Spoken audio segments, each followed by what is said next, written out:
ranar kowa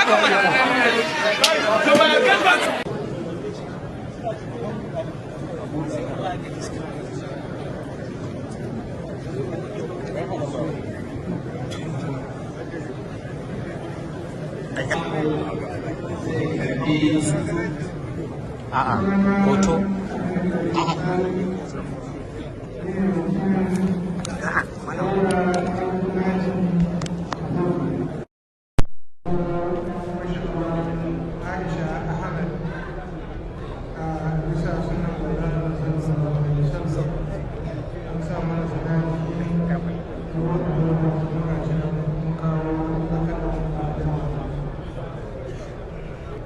sunana Halima Aliyu Ahmad Abulfatih, ni ne waliyin Aisha Ahmad Idris.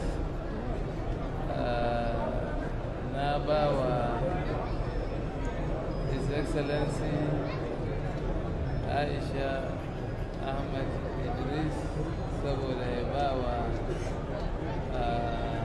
Dauda Abdullahi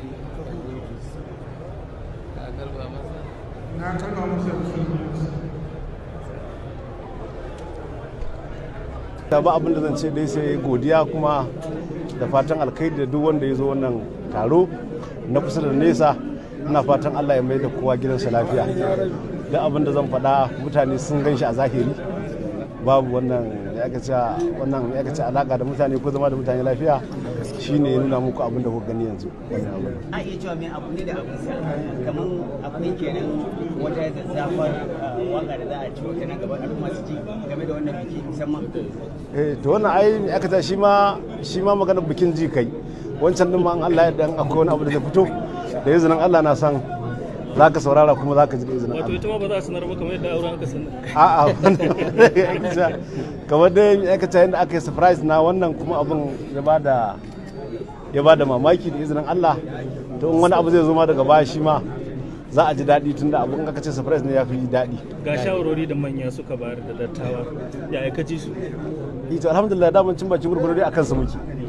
Babu da wani abu wanda muke gota na koyarwa na manyanmu da nasihohi da ake yi, kaga sai dai mu dora a kai kenan. Fatan da zamu yi Allah ya ba mu lafiya da zama lafiya. ɗaurin aure gashi Allah ya kawo mu kuma muna roƙon Allah, muna fata Allah ya ba da zaman lafiya da kuma ya ba da zuri'a ta gari. Aure ne wanda aka yi abu sa soyayya kuma irin auren da ake so kenan. Kuma muna da kyakkyawan zato, muna da yaƙini dan Allah subhanahu wataala kan cewa za a samu zaman lafiya. Kuma insha Allah baɗi war haka za a gayyace mu zo